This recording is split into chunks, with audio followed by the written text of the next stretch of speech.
In the shadow of ancient empires where steel clashed and legions marched into eternity, there existed a hidden secret, one not carved in marble or written on scrolls, but simmering quietly over crackling fire. It was here, in the heart of Rome's camps, where warriors forged their strength, not in the arena, but on their plates. Behind every victory, every conquest, and every immortalized tale, there was a menu designed not for kings, but for conquerors. In a world where empires rose and fell like shadows across the sands of time, there stood one realm, destined to etch its name into eternity. Rome, the beating heart of ambition, power, and conquest. An empire carved from blood and stone, built upon the backs of warriors who marched further, fought harder, and endured longer than any who came before them. But behind the clash of steel and the roar of victory, there lay a hidden truth, a secret buried in the silence between battles. The strength of the Roman warrior was not forged in the arena, nor upon the battlefield, but within the quiet rituals of their camps. For while the world remembers their conquests, few know the source of their endurance, the fuel that powered the legions, the unseen force that fed an empire. The Roman soldier was not born. He was built. Across scorched plains, icy rivers, and endless roads, 6,000 men marched as one, their armor heavy, their shields worn, their bodies aching. Each step carried them deeper into lands unknown, and yet they pressed on resolve. Because every ounce of their strength was engineered, planned, and sustained by a diet crafted with precision, a silent strategy as vital as the swords they carried. At the heart of this survival lay the simplest of elements, grain. Wheat, barley, and millet, humble offerings of the earth, transformed into life itself. These grains were ground, roasted, and boiled into bread, flat cakes, and a dense porridge known as poles. One bowl could sustain a warrior for hours, feeding his muscles, sharpening his mind, and driving him onward through unforgiving terrain. Picture the Roman camp at dawn. The sun crawls over distant hills, spilling golden light across an ocean of shields. The silence is broken, not by war drums or the clatter of swords, but by the crackle of fire. Clay pots bubble over smouldering embers, releasing an earthy aroma of grains, beans, and salted meats. In this moment before the chaos, the warriors gather, brothers in arms sharing the ritual that binds them together. There are no grand feasts, no lavish tables, only necessity. And yet, within these simple meals lies the power to endure, to conquer, to survive. But the Roman diet was more than just fuel. It was science centuries ahead of its time. Salted meats provided strength, beans offered proteins, and aged cheeses delivered essential fats. Occasionally, figs, olives, and honey sweetened their ration, fleeting gifts from the empire's farthest reach. Water alone was never enough. Instead, they drank Posca, a fermented mixture of water and vinegar, restoring energy and staving off exhaustion beneath the unforgiving sun. Here, in these quiet kitchens beneath canvas tents, the true might of Rome was forged. It was not the steel of their swords that won empires, but the fire in their bodies sustained by every grain, every bowl, every bite. For without this unseen strength, their legions would have faltered, their ambition would have crumbled, and Rome would have been forgotten. This was the silent heartbeat of conquest, the unspoken strategy carved into their survival. Every meal was a promise to march farther, to fight harder, and to never surrender.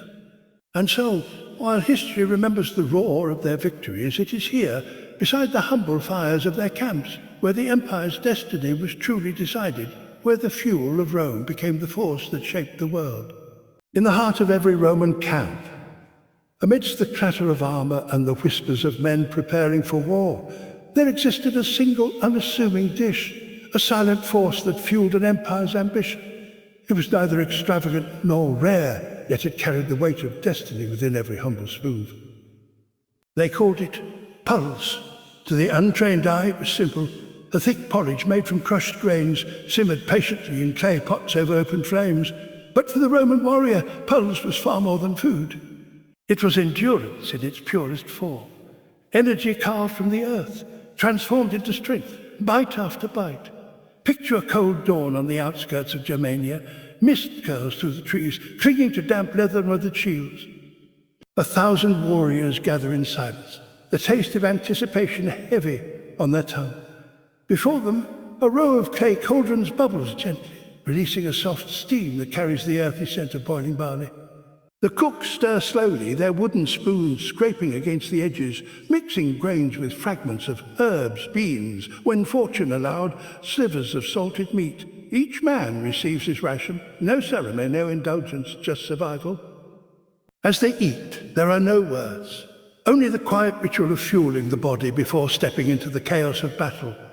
In those moments, Poles becomes more than sustenance, it becomes unity. Each soldier, from the youngest recruit to the hardened centurion, eats the same meal, tastes the same earth, carries the same fuel into the fire of war. In these bowls, rank is forgotten. Here, they are equals, bound by hunger, bound by duty. But there was a science behind its simplicity. Poles was not chosen at random, made from him or wheat, barley or millet.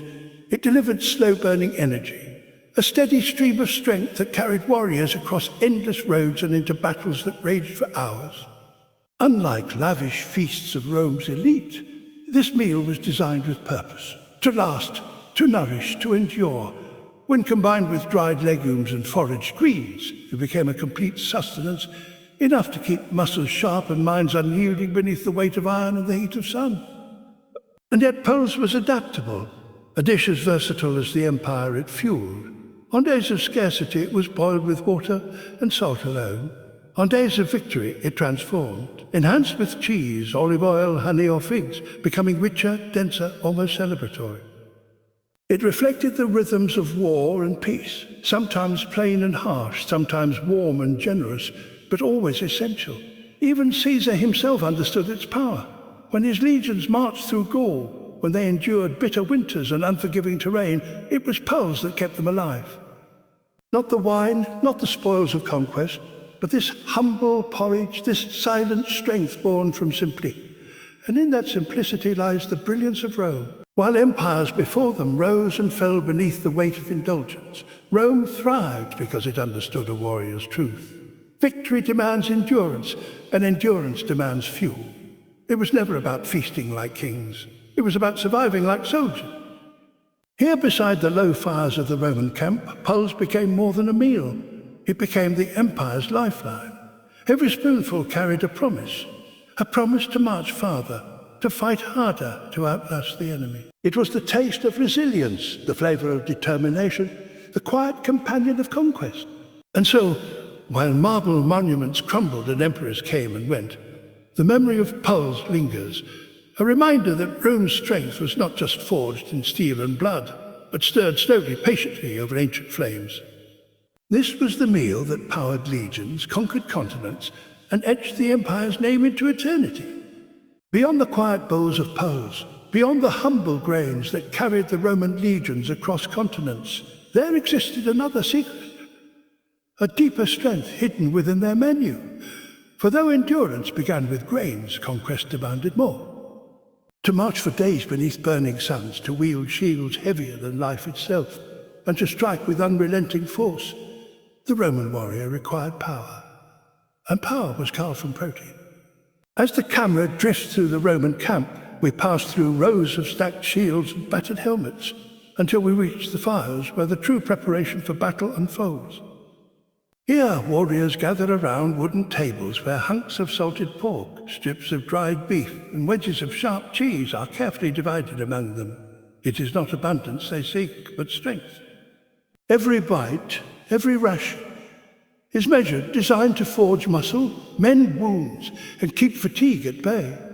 Unlike the common citizens of Rome, who relied most upon soldiers, were granted access to precious protein-rich foods reserved for the empire's defenders. Salted meats, pork, mutton, and occasionally beef, were prepared weeks in advance, preserved to endure long campaigns. Each slice carried energy, restoring the warrior's body after brutal marches and bloody encounters. But Rome's genius lay not just in its discipline, it lay in its adaptability. When meat was scarce, the legions turned to legumes. Beans, lentils, and chickpeas simmered in great clay pots over open flames. They were humble, earthy, and powerful, delivering the strength required to endure endless marches through mud forests and desert plains. In far-off provinces, soldiers learned to adapt their diets to the lands they conquered. From the rivers of Germania, they caught fish, smoked or salted to last for weeks. Along the Mediterranean shores, dried sardines and anchovies became staples, their oils feeding both brain and body. And then there was cheese, aged, sharp and dense with energy. Cheese was the silent companion of every Roman legionary. Packed tightly into small rations, it provided a reliable source of fat and protein, sustaining warriors long after other supplies had dwindled.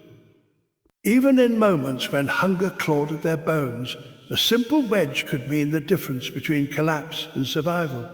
Imagine the tension of the night before battle. 1,000 men sit beneath flickering torchlight, their armor glinting faintly in the shadows.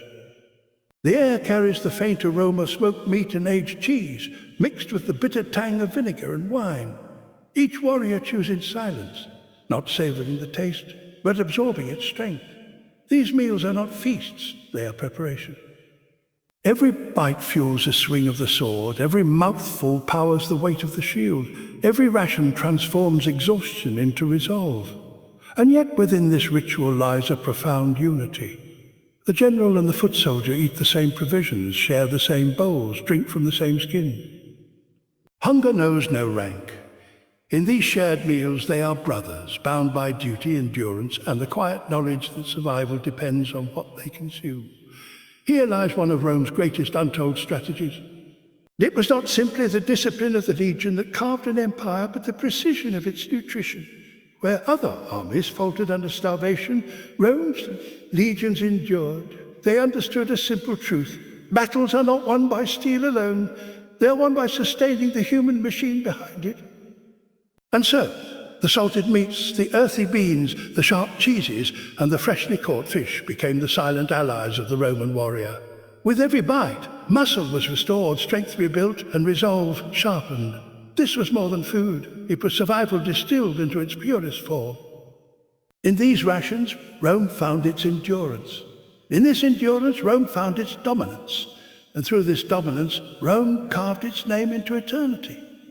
For the Roman warrior, survival was never promised. Beneath scorching suns and icy rains they marched. Across deserts, through forests, over mountains they endured. Their bodies clad in iron carried shields heavier than their breath, yet they pressed forward.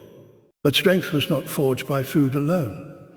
Endurance demanded more, for no legion could march, fight, or conquer if thirst consumed them. And so, hidden within the secrets of the Roman camp, there existed another silent ally, a simple bitter drink that kept warriors alive when death lingered on the horizon. They called it Posca. At first glance, Posca seemed unworthy of an empire. A mixture of water, vinegar, and herbs, it lacked the luxury of wine, the sweetness of honey, or the richness of milk. And yet it carried within it the essence of survival. To the Roman warrior, Posca was not indulgence. It was strategy. It restored hydration when rivers ran dry.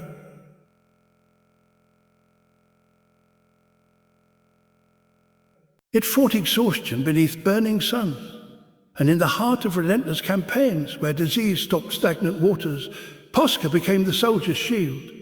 Picture a legion deep in the wilds of Hispania. The air hangs heavy with heat, their sandals crushing dust beneath relentless steps. Water is scarce, and what little they find in shallow streams carries danger, unseen sickness, a slow creeping death. But the Romans, they adapt. Into their waters they pour vinegar, harvested from spoiled wine, and in this bitter alchemy they transform poison into power. The acidity cleanses, kills, and preserves. It quenches their thirst, strength, and keeps their bodies alive when others would fall. And so, Posca became more than a drink. It was a tool, a weapon of survival forged not from steel, but from ingenuity. Unlike wine, it sharpened rather than dulled the mind. Unlike stagnant water, it protected rather than poisoned the body. It was light, portable, and enduring. The perfect companion for endless campaigns stretching far from Rome's marble heart into the chaos of unknown lands. At night, beneath the pale glow of flickering torches, the warriors gather by the fires. Leather flasks are passed hand to hand, and the sharp tang of vinegar bites at their throats as they drink. The taste is harsh, almost punishing, but it carries a promise. Another day, another battle. another step toward victory. In that shared bitterness there is unity. The emperor and the lowest foot soldier alike have sipped from the same concoction, bound by its necessity. But Posca was more than practicality. It was endurance distilled into liquid form. The vinegar carried minerals lost in sweat, revived aching muscles, and fueled the body when food could not. In the oppressive heat of Africa, on the freezing marches of Germania, and in the rolling hills of Britannia, it was Posca that kept the Roman legions alive when the world itself seemed determined to break them. And perhaps within its bitter taste there lay a deeper meaning. Posca mirrored the life of the Roman warrior, harsh and yielding and enduring.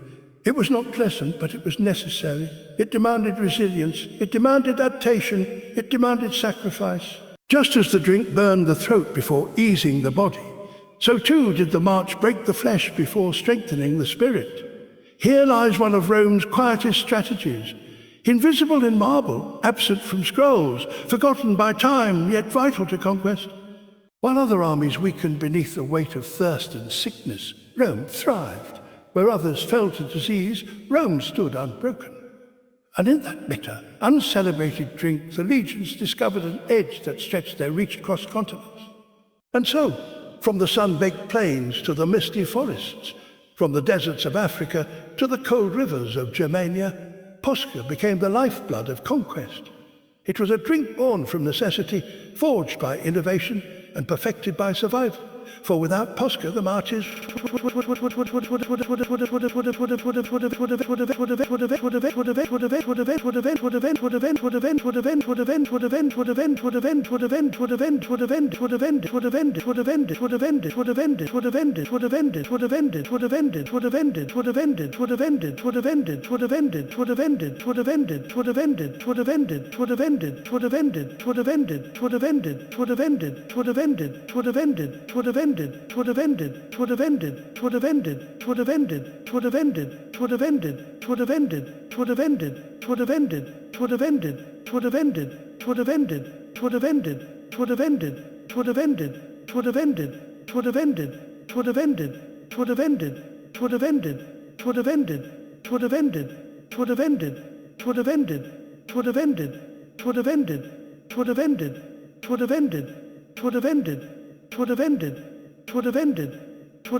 would have ended, it would have ended, it would have ended, it would have ended, it would have ended, it would have ended, it would have ended, it would have ended, it would have ended, it would have ended, it would have ended.